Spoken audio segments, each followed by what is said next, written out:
quitting alcohol.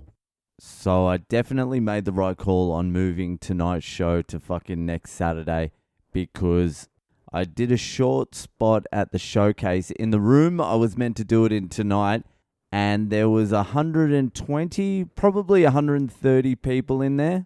And I would say after my fucking 6-minute set, I would say 129 people in there hated my fucking guts. They were not on board from the first fucking word. They fucking were not into it. But the venue, even with 130 people in there, it's a fucking hard room to do, because the fucking roof goes up like a teepee. It's a huge fucking room. The roof goes up high, there's fucking noise, the air conditioner's on, the fucking bar's there, so the bartenders are crashing and banging shit.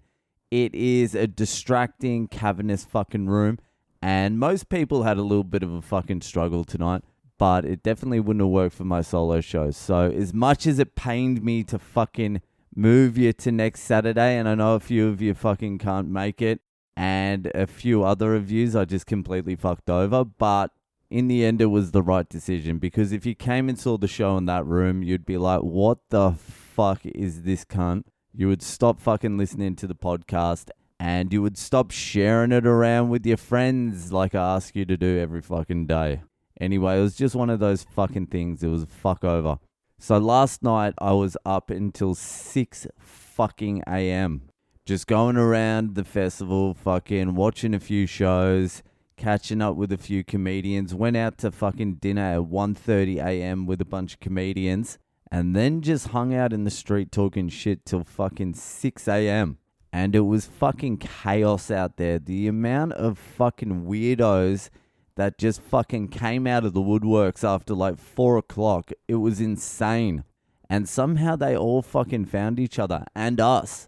We were a group of 7 comics just standing around talking out front of the Exford in Melbourne. It's like a famous pub. And it was shut, so we were just standing out the front. And then fucking after 4 o'clock, I think that's when the fucking bars must have shut. And I guess the Exford is normally open late. Fucking every cooked fucking weirdo cunt in fucking Melbourne came out and fucking just hung out with us. There was this French crazy chick with love heart fucking stickers on her face.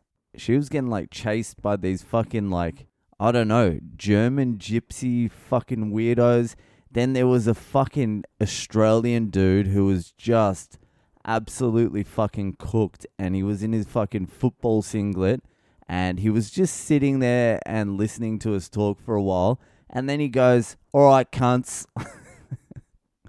He's like, all right, let's fucking fight. Any of you cunts, you can get 3 free punches, and I will use my left hand only. Now, who wants to fucking fight? And we're like, what the fuck are you talking about? He's like, 3 free punches. 3. And I won't even use my right hand. And he didn't even look strong either. He looked like he'd had his ass kicked a million times. And he probably had. 3 free punches, and I'll fight only with one arm. I'm like, are you fucking out of your mind? He didn't look like an MMA fighter. He just looked like a drunk guy that stumbled back from the footy and got lost for fucking 5 hours and then ended up just looking for fucking beers. So he comes over and he wants to fight everyone. And then fucking John Doe fucking hadn't drunk in 6 weeks, and he was smashing the drinks. So Doe was off his head, and he was speaking to the fucking guy who wanted to get punched. And the guy who wanted to get punched was like, all right, which one of yous is the fucking toughest? And all of us were like, shut up, cunt. And then Doe started screaming at him in his gay way. He's like, I'm a coward. He's like, I'm a fucking coward. And just getting right in his face and yelling, I'm a coward at him. It was weird. At one point on this corner, there was 16 people just fucking from all walks of life. And none of the good walks, just all the shit walks. It was just a bunch of people who had run out of places to drink and just fucking ended up finding each other. I haven't had one of those nights in a long time, and none of it was fucking exciting sober.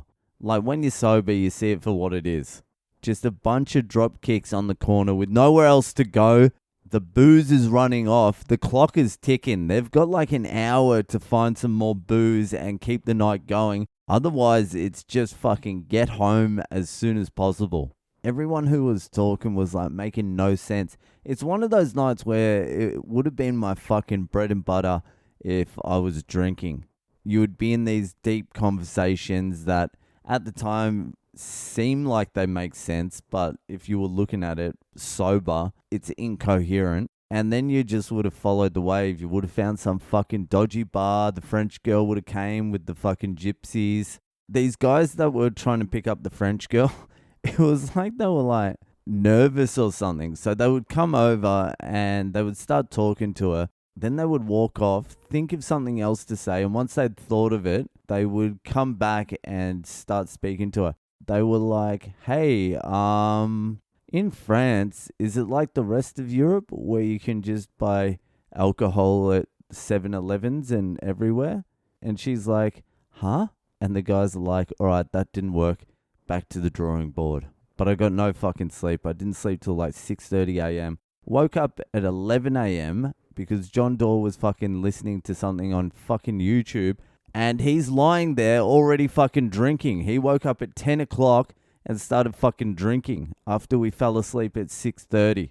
And then he just drank all fucking day. It was a good day for day drinking as well. The sky was blue. It was warm. It was one of those days you could have caught something. You could have caught fire. Anyway, it was one of those nights where if you were drinking, it would have been pretty cool. But being sober was just like, what the fuck is going on? Why am I out here?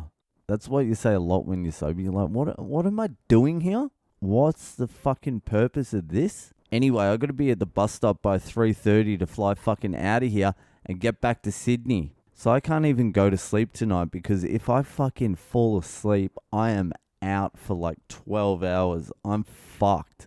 Anyway, that will fucking do it for tonight. If you're enjoying the podcast, give it a share around. Enjoy the rest of your Easter. And I'll see you the fuck later.